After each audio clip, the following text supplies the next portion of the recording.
Hello friends, आपल्या सर्वांची आवडती मालिका हळद रुसली कुंकू हसलं या मालिकेच्या आजच्या सोमवार 18 मेच्या एपिसोडमध्ये एकानंतर एक जबरदस्त ट्विस्ट आले आहेत. फ्रेंड्स, आजचा एपिसोड खरंच खूप भारी होता. मग नेमकं घडलंय तरी काय? सगळ्यात आधी तर कृष्णा आणि दुष्यंतने पूजाचा खरा चेहरा समोर आणलाय की पूजा हे एक नंबरची पाताळयंत्री, खोटारडी आणि पैशाची हपापलेली मुलगी आहे. आणि समरला हे पटलं, पण त्यानंतर समर पुन्हा एकदा पूजाच्या घरी पोहोचलाय. कदाचित कृष्णा आणि दुष्यंत विरुद्ध पूजाचा वापर करून घेण्याचं त्याने ठरवलंय. पालथ्या घड्यावर पाणी पडलंय एवढं मात्र नक्की.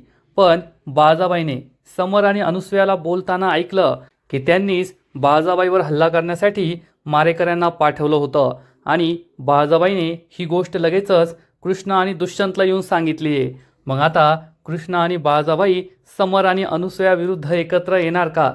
कृष्णा बाळजाबाईवर विश्वास ठेवणार का? हे सगळं पाहायला खूप मजा येणार आहे. मग हे सगळं नेमकं घडलं तरी कसं, हे जाणून घेण्यासाठी हा व्हिडिओ शेवटपर्यंत नक्की पहा.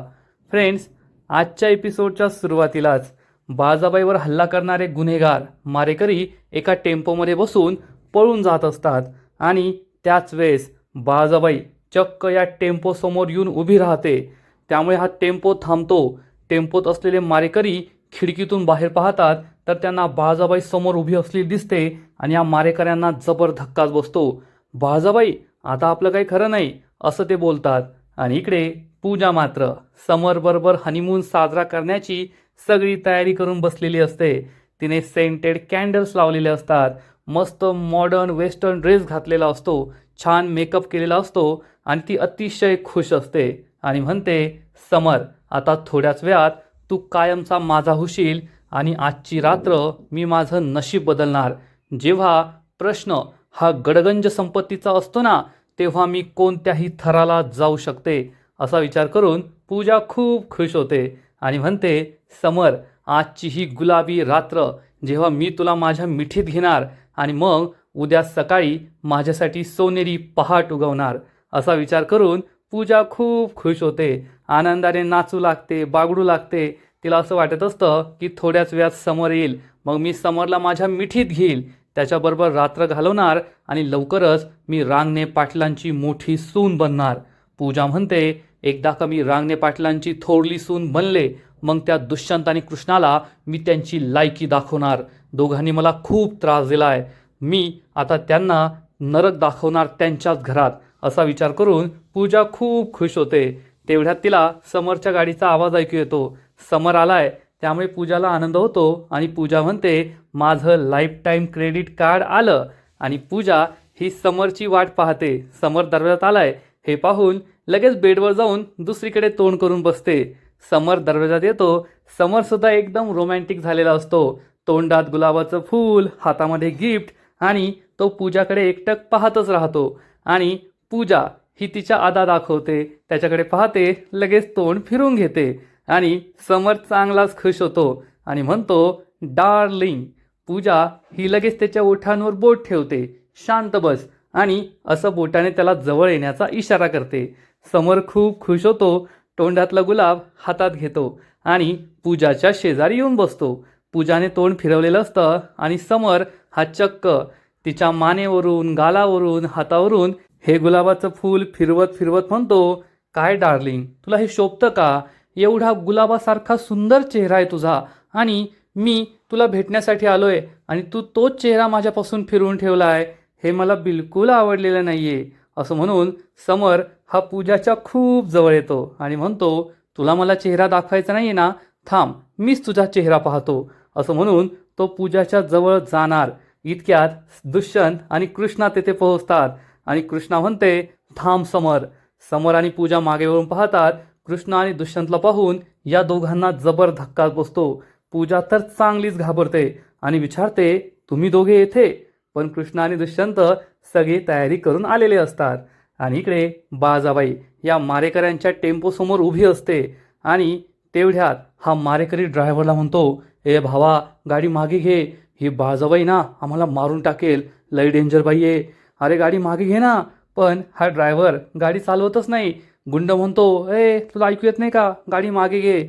पण हा गुंड चक्क गाडीतून खाली उतरतो. बाळजाबाई शेजारी जाऊन उभा राहतो. त्यामुळे गुंडांना जबर धक्काच बसतो. त्यांना समजतं हा ड्रायव्हर तर बाळजाबाईचाच माणूस आहे.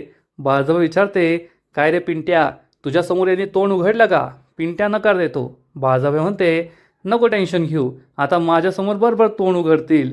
तेवढ्यात दलपतसुद्धा गाडीतून खाली उतरतो. बाळजाबाई चिडून म्हणते, ए चला निघा रे गाडीच्या बाहेर, ऐकून आलं का? उतरा गाडीच्या बाहेर. हे गुंड चांगलेच घाबरतात आणि गाडीच्या बाहेर उतरतात.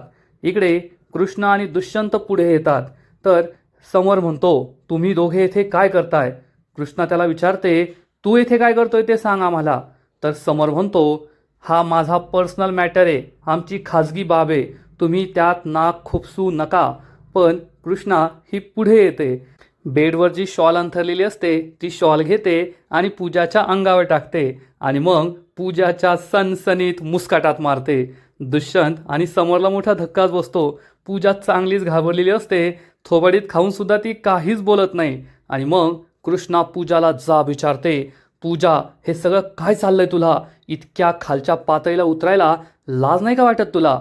तर समर म्हणतो, कृष्णा, दुष्यंत, तुम्ही येथे कशाला आलाय? ही आमची खाजगी बाब आहे, माझ्या गोष्टीत नाक खुपसायचं नाही. चला जा बरं तुम्ही दोघे इथून. माझं पूजावर खरं खुरं प्रेम आहे आणि तुम्हाला जसं वाटतंय ना तसं आम्ही येथे काहीच करत नव्हतो. दुष्यंत हसू लागतो आणि म्हणतो, अरे समर, कोणावर विश्वास ठेवतोय तू? अरे एक नंबरची खोटाडी मुलगी ही, हिला फक्त पैसा संपत्ती हवी आहे, तिच्या मनात प्रेम वगैरे अशी भावना नाही आहे. कुठं तू तिच्या नादाला लागलाय? अरे एक नंबरची खोटाडी मुलगी आहे ती. पूजा खूप घाबरते. पण समोर चिडून म्हणतो, वा रे भावा वा, म्हणजे आधी स्वतः त्या बिचारीला फसवायचं, तिचा विश्वासघात करायचा, प्रेमाचं नाटक करून तिचा फायदा उचलायचा, तिला सोडून द्यायचं आणि मग तिच्याच बहिणीशी लग्न करायचं आणि आता तिच्यावरच खोटे आरोप लावायचे. अरे अजून किती खोटं बोलणार रे खोट्या माणसा. दुष्यंत आणि कृष्णाला मोठा धक्काच बसतो आणि कृष्णा काही बोलणार तर समोर म्हणतो, अगं तू तर गप्पच बस. नवऱ्यासाठी स्वतःच्या बहिणीला धोका दिलास तू, बहिणीला दगा दिला आणि याच्या पापांना स्वतःच्या पदराखाली घेतलं, लाज नाही का वाटत तुला? दुष्यंत खूप चिडतो, चक्क समरची गचंडी पकडतो आणि त्याला म्हणतो, ए समर, कृष्णाशी नीट बोलायचं, असे शब्द तिच्याबद्दल वापरायचे नाही. समर खूप चिडतो. कृष्णा आणि पूजासुद्धा घाबरतात आणि इकडे बाळजाबाईला घाबरून सगळे गुंड गाडीच्या खाली उतरतात आणि बाळजाबाई समोर येऊन उभे राहतात. तर बाळजाबाई समोर हे गुंड आल्यानंतर बाळजाबाईचे काही गुंडसुद्धा मागे येऊन उभे राहतात. बाळजाबाई यांना ठणकावून सांगते, ए बऱ्या बोलाने सांगायचं, माझ्यावर हल्ला करायला कुणी सांगितलं होतं? तुम्हाला काय वाटलं तुम्ही एवढा मोठा कांड कराल, पळून जाल आणि मी काहीच करणार नाही? अरे जुनी बाळजाबाई असती ना, आत्ताच्या आत्ता तुमची तोंड फाडून तुम्हाला येथेच जमिनीत गाडलं असतं. पण आता मी बदलली आहे, हे तुमचं नशीब आहे. मला माझ्या दुष्यंत कृष्णासमोर स्वतःला निर्दोष सिद्ध करायचं आहे. त्यामुळे बऱ्या बोलाने सांगा, तुम्हाला हे सगळं करायला कुणी सांगितलं होतं? मला त्या व्यक्तीचं नाव सांगा, दुष्यंत कृष्णासमोर कबूल करा आणि येथून निघून जा. मी तुम्हाला पोलिसांच्या हवालीसुद्धा करणार नाही, तुमचा पाठलाग पण करणार नाही, तुम्हाला तुमच्या वाटेने जाऊ देईल. बोला लवकर, हे सगळं तुम्हाला करायला कुणी सांगितलं होतं? हे गुंड खूप घाबरतात, काहीच बोलत नाही. बाळजाबाई म्हणते, आता तुमचे सगळे रस्ते मी बंद केलेत, तुम्ही कोठे पळून जाऊ शकत नाही आणि जर तुम्ही मला दगा देण्याचा विचार केला ना तर जीवानिशी जाल. आता तुम्ही ठरवायचंय, तुम्हाला जगायचंय की मरायचंय. हे गुंड चांगलेच घाबरतात आणि बोलू लागतात, आम्हाला त्यांनी सांगितलं, असा टाइमपास करतात. आणि त्याच वेळेस अनुसूया तेथे पोहोचते. अनुसूयाने आता एवढ्या रस्त्यावर कोठे प्लग शोधलाय देवाला माहीत, पण तिथे तिने भला मोठा एक फॅन लावलेला असतो, बरोबर मिरचीची पूड आणलेली असते आणि हे गुंड तिचं नाव घेणार. इतक्यात ती फॅन ऑन करते, ही मिरचीची पूड या फॅनसमोर ठेवते आणि ही मिरचीची पूड हवेत उडते. त्यामुळे या गुंडांच्या डोळ्यात, बाळजाबाई, दलपत, बाळजाबाईची माणसं, या सगळ्यांच्या डोळ्यात ही मिरचीची पूड जाते आणि सगळ्यांना खूप त्रास होऊ लागतो, सगळ्यांचे डोळे जळू लागतात. अनुसूया तेथून पळून जाते आणि हे गुंडसुद्धा संधीचा फायदा घेऊन तेथून पळून जातात. बाळजाबाईची माणसं त्यांच्या मागे धावतात, पण गुंड पळून गेलेले असतात. बाळजाबाईला खूप त्रास होतो. बाळजाबाई पाणी मागते, दलपत तिला पाणी देतो. बाळजाबाई आपलं तोंड डोळे धुते. दलपत म्हणतो, ती माणसं पळून गेली. बाळजाबाई सांगते, ती माणसं पळून गेली, पण ज्या व्यक्तीने हे केलंय ना ती आपल्या घरातलीच आहे हे मला कळलंय. ती आपल्यावर लक्ष ठेवून होती आणि माझा संशय खरा ठरला. हे सगळं त्या अनुसूयाने केलंय. अनुसूये, मी तुला आता काही सोडत नाही असा विचार करून बाळाबाई खूप चिडते. इकडे दुष्यंतने समरची गचंडी पकडलेली असते, त्यामुळे समर खूप चिडतो आणि तो सुद्धा दुष्यंतच्या अंगावर धावून जातो आणि त्याला जाब विचारतो. मोठ्या भावाची कॉलर पकडली आहे, तुला काही वाटत कसं नाही? तुझी हिंमत कशी झाली? या दोघांमध्ये मारामारी सुरू होते तर कृष्णामध्ये येते, या दोघांना एकमेकांपासून दूर करते आणि समरला समजावून सांगते, समर, दुष्यंत सरकार जे काही बोलताय ना ते अगदी खरं खरं बोलताय. आता तू आमच्याबद्दल जे काही बोलला ते सगळं तुला पूजाने सांगितलं असेल. तू त्या पूजाची बाजू ऐकून घेतली ना, आता दुष्यंत सरकारांची बाजू ऐकून घे, ते तुला काय सांगताय. दुष्यंत काही बोलणार इतक्यात समोर म्हणतो, ए बाबा, तू तर काही सांगूच नको. मला माहिती आहे तू सगळं खोटं सांगशील आणि पूजालाच खोटं पाडशील. कृष्णा चिडून म्हणते, बस झालं समर, तू आमची बाजू ऐकून घ्यायलाच हवी. कोणताही निर्णय घेण्याआधी दोन्ही बाजू ऐकून घ्यायच्या असतात. रांगणे पाटील कुटुंबाचा वारस सर्वात मोठा मुलगा म्हणून मिरवतोस ना, मग ही जबाबदारी तुला घ्यावीच लागेल. समर खूप चिडतो आणि मग दुष्यंत हा काही बोलणार इतक्यात पूजा म्हणते, नाही समर, यांच्यावर विश्वास ठेवू नको. हे दोघे एक नंबरचे खोटारडे आहेत. ते मलाच फसवतील. मी काही केलं नाहीये रे. हे माझ्याबद्दल सगळं खोटं सांगतील तुला. दुष्यंत खूप चिडतो. कृष्णा म्हणते, ए पूजे, तोंड बंद ठेवायचं, नाहीतर आणखीन एक सनसनीत तुझ्या थोबाडीत मारेल ना, मग तुला अक्कल येईल. पूजाची बोलतीच बंद होते आणि मग दुष्यंत समरला सांगतो, समर, मला माहिती आहे या पूजाने तुला सगळं खोटं सांगितलं असेल. तिने तुला काय सांगितलंय देव जाणे, पण त्यातला शब्द न शब्द खोटा आहे. तुला एवढं तर माहीतच असेल की पूजा आणि मी पुण्यात एकाच कंपनीत एकाच टीममध्ये होतो, एकाच प्रोजेक्टवर काम करायचो. आमच्या दोघांचं खूप छान बॉन्डिंग होतं आणि मग या पूजाने एक दिवस मला प्रपोज केलं. मी नाही, तिने मला प्रपोज केलं. सुंदर होती म्हणून मी सुद्धा तिच्या प्रेमात पडलो.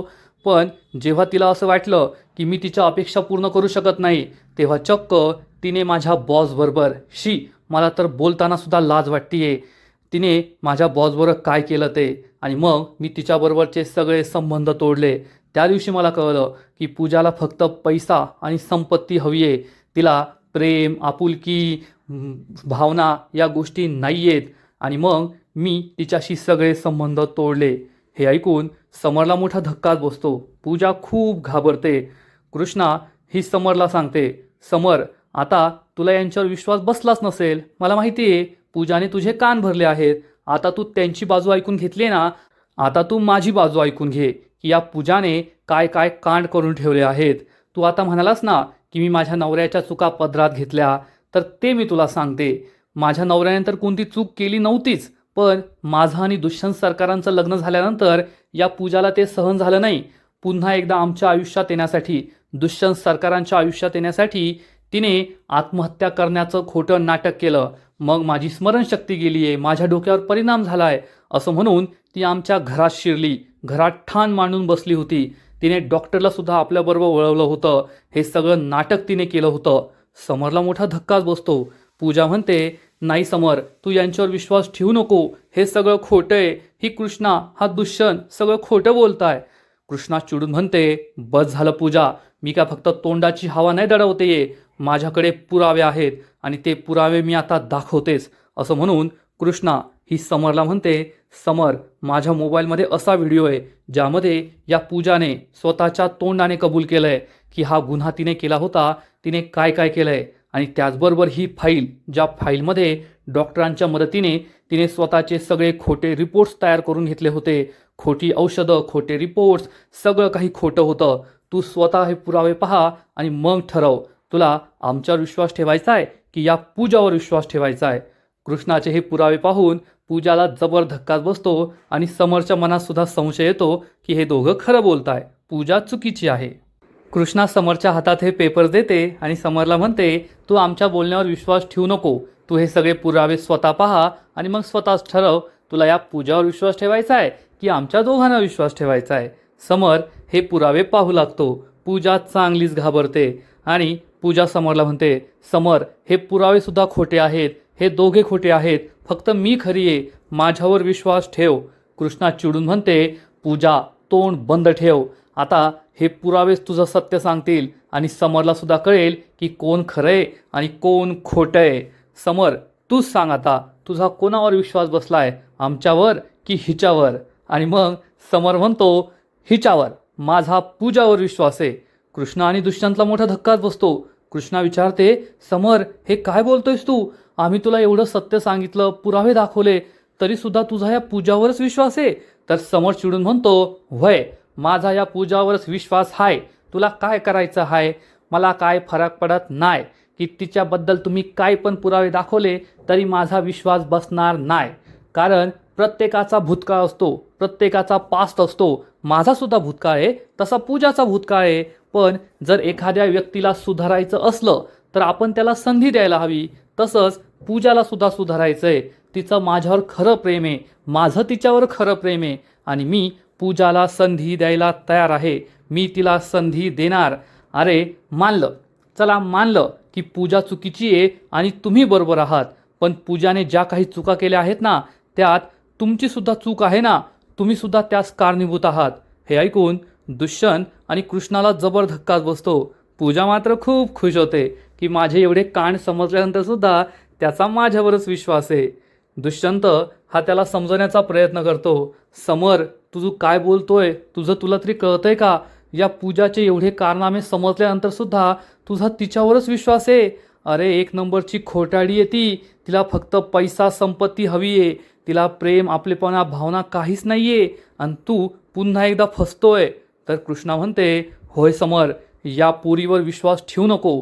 तू माझ्या नवऱ्याचा मोठा भाऊ आहेस आणि ही पूजा माझी लहान बहीण आहे. जर या पूजाच्या प्रेमात, तिच्या वागण्यात, बोलण्यात थोडाही खरेपणा असताना तरी मी तिचं लग्न तुझ्याशी लावून दिलं असतं. मी तुमच्या प्रेमाला सपोर्ट केला असता. पण मला माहिती आहे ना ही मुलगी कशी आहे, त्यामुळे तू तिच्यावर विश्वास ठेवू नको. समर चिडून म्हणतो, मला आहे ना तुमचं काहीच ऐकायचं नाही आहे. माझा पूजावर पूर्ण विश्वास आहे आणि माझं आयुष्य आहे. मी ठरवणार माझ्या आयुष्याचं काय करायचं, तुम्ही मला सांगू नका. पूजा खूप खुश होते. कृष्णा चिडून म्हणते, ठीक आहे, तुला या पूजावरच विश्वास ठेवायचा आहे ना, आमच्यावर विश्वास ठेवायचा नाही आहे. आता मी आणखीन एका अशा व्यक्तीला बोलवते जो तुझ्यासमोर या पूजाचं खरं सत्य आणेल. पूजा चांगलीच घाबरते. समरला सुद्धा प्रश्न पडतो की कृष्णाने कोणाला आणलंय. आणि मग कृष्णा जयकांतला हाक मारते, जयकांत. आणि आपला अतिप्रचंड वेगाने जयकांत हा समोर येतो. जयकांतला पाहून पूजा चांगलीच घाबरते आणि जयकांत हा समरला म्हणतो, ए समर भावा, आता तुला काय सांगायचं रे? खरंय तुझं आणि माझं पटत नाही, पण मी तरीसुद्धा तुला मदत करणार आहे. या पूजाच्या तावडीतून तुला सोडवणार आहे. कारण ही पूजा आहे ना चांगली मुलगी नाही आहे. आधी तिने दुष्यंत भावाला फसवलं, मग ते तिला जमलं नाही, मग तिने मला फसवलं आणि मग माझ्याबरोबर प्रेमाचं नाटक केलं. हे ऐकून समर आणि पूजाला मोठा धक्काच बसतो.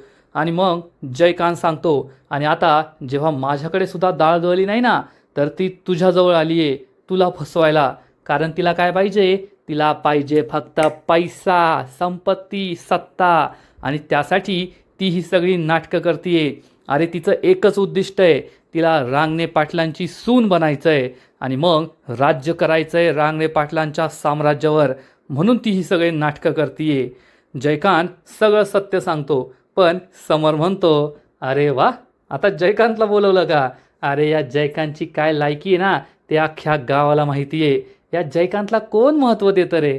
तुम्हाला अख्ख्या कोल्हापुरात हा जयकांत सापडला का पूजा विरुद्ध साक्ष देण्यासाठी? मी याचं म्हणणं काही मानत नाही.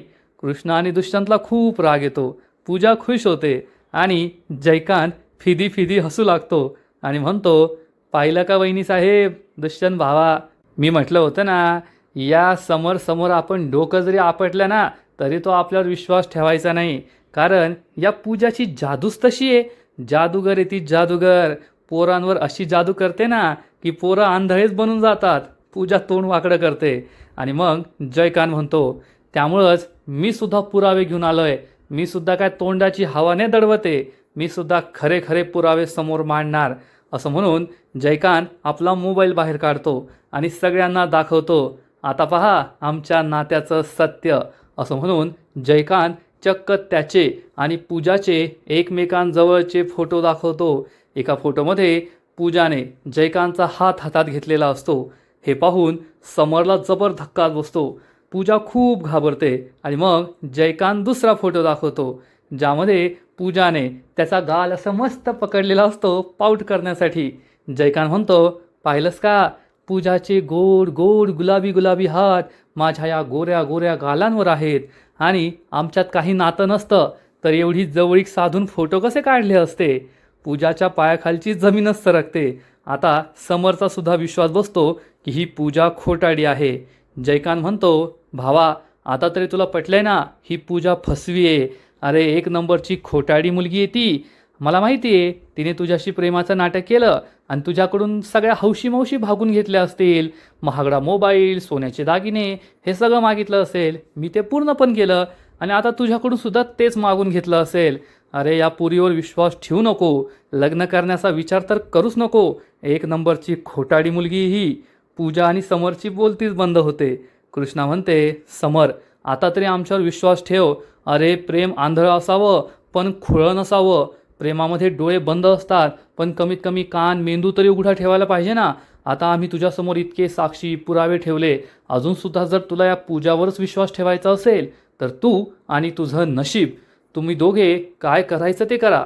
असं म्हणून कृष्णा आपली सगळी बाजू मांडते, गप्प बसते. दुष्यंत म्हणतो, चल कृष्णा. दुष्यंत हा कृष्णाला घेऊन तेथून निघून जातो. जयकांतसुद्धा निघून जातो आणि मग पूजा समरला समजवण्याचा प्रयत्न करते पण समर काही ऐकत नाही. तिचा हात झटकतो आणि तेथून निघून जातो. पूजा खूप चिडते. या कृष्णाने पुन्हा एकदा माझ्या आयुष्याचं वाटोळं केलं म्हणून तिला राग आलेला असतो. थोड्या वेळानंतर कृष्णा आणि दुष्यंत घरी पोहोचतात. तेवढ्यात बाळजाबाई त्यांची वाट पाहत बाहेर उभीच असते. बाळजाबाई विचारते, काय रे, दोघे कोठे गेला होता? हे दोघे काहीच बोलत नाही. बाळजाबाई विचारते, अगं कृष्णे तू तरी सांग. तो तर काय सांगायचा नाही. कृष्णा म्हणते, एका महत्त्वाच्या कामासाठी बाहेर गेलो होतो. बाळजाबाई विचारते, जयकांतला पण बरोबर घेऊन गेला होता का? तर दुष्यंत म्हणतो, ओ बाळजाबाई, जे विचारायचं ते स्पष्ट विचारा ना. कशाला आडून आडून विचारताय? जयकांत बरोबर आमचं काय काम होतं हे तुम्हाला विचारायचं आहे ना. तर बाळजाबाई ही अतिशय प्रेमाने म्हणते, नाही रे लेकरा, मी असं का विचारेल. मला खरंच तुमची काळजी वाटत होती की एवढ्या रात्री तुम्ही कोठे गेलाय म्हणून विचारत होते. पण दुष्यंत चिडून म्हणतो, तुमची ही काळजी ना तुमच्याजवळच ठेवा. चल कृष्णा. असं म्हणून दुष्यंत कृष्णाला आतमध्ये नेऊ लागतो. तर बाळजाबाई त्यांना सांगते, थांबा, माझ्यावर ज्या लोकांनी हल्ला केला होता ना ते हल्लेखोर सापडले. तर दुष्यंत चिडून म्हणतो, अहो बाळजाबाई बस करा ना. म्हणजे स्वतःच मारायचं आणि स्वतःच मारेकऱ्याला पकडायचं. मला माहिती आहे हे सगळं तुम्हीच केलं आहे आणि तुमच्या या खोट्याला आम्ही बळी पडणार नाही आहे. कृष्णावर ज्याने कोणी हल्ला केला आहे ना त्याला मी शोधण्यासाठी पोलीस स्टेशनच्या खेपा मारतोय. ती माणसं मला लवकरच सापडतील आणि मग मी सत्य शोधून काढेल. मला तुमच्या तोंडून सत्य ऐकायचं नाही आहे, कारण तुम्ही तोंड उघडणार तर फक्त खोटंच बोलणार. हे ऐकून बाळजाबाईला खूप वाईट वाटतं. तेवढ्यात अनुसूया येते आणि म्हणते, अरे रे दुष्यंत, स्वतःच्या पोटच्या मुलाकडूनच जन्मदातीबद्दल असं ऐकायला मिळतंय ना, खरंच खूप वाईट वाटतंय रे. माझं मन जळतंय. असं नव्हतं व्हायला पाहिजे. दुष्यंत आणि कृष्णा तेथून निघून जातात आणि मग अनुसूया बाळजाबाईला म्हणते, ए बाळजा, बंद कर ना तुझी नाटकं. काय चांगुलपणाचं नाटक करतीये. तर बाळजाबाई म्हणते, अनुसूये, तू सुद्धा दुसऱ्याशी चांगलं वागून पहा, तुला खूप समाधान मिळेल.